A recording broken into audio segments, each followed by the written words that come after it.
Hi guys! So for today's video nga, magluluto nga pala ako.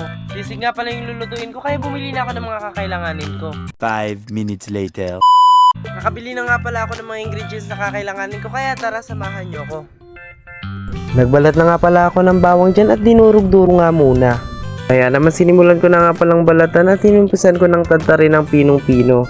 Dahil napakapangit naman talaga kung napakabuo-buong ilalagay yan sa lulutuin mo. At pagkatapos nga ay nagbalat na nga ako ng sibuyas. Kagaya nga rin sa bawang ay pinino-pino ko rin yan. At ayan, hiniwa-hiwa ko nga muna yan bago tadtarin ng pinong-pino. Sobrang naiyak nga pala ako sa part na yan kasi ikaw ba naman maghiwa ng sibuyas? O diba? Nagsaing na nga muna pala ako bago nga pala ako magluto ng ulam. Nagtadtad na muna ako ng sili at inubos ko na nga pala yan para masarap. Kaluto nga pala ng kanin guys ay nagtadtad na ako ng karne. Hiniwa ko lang yan pala sa tatlo kasi pipirituhin ko muna yan guys. Pagkatapos ko nga pala magtadtad ng karne ay sinet aside ko muna lahat ng ingredients na gagamitin. Sinalang ko na nga pala yung kawali guys at pinaiinit ko na muna. Naglagay na ako ng mantika guys at pinainit ko na ng sobrang sobra. At pagkainit nga ay nilagay ko na ang karne at piprituhin ko muna bago ko tadtarin. At tinakpan ko muna. Pagkatapos ng ilang minuto binaliktad ko, tiningnan ko kung luto na. Kaso hindi pa, kaya binalik ko muna. At habang naghihintay ay dinurog-durog ko na muna ang chicharon. At pagkatapos ay binaliktad ko na ang baboy kasi natututong na guys. Ikaw ba naman, bigla ako nakalimutan na may piniprito pala ako. Kaya naman pagkabaliktad ko ay tinakpan ko ulit.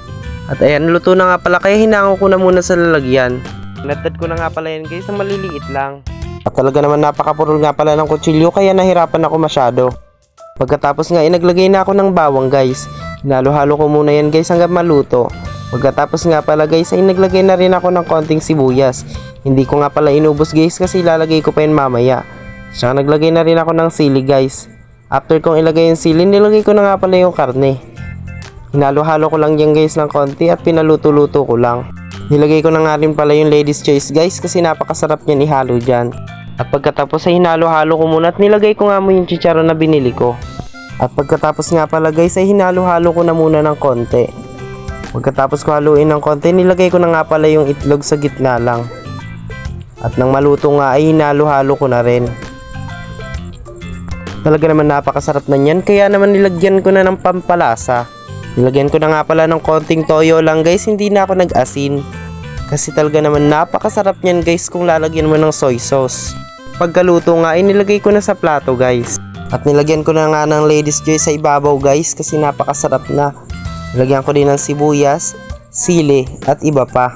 Nilagyan ko na nga pala ng chicharon yan guys. At ito na ang ating finished product. Tara!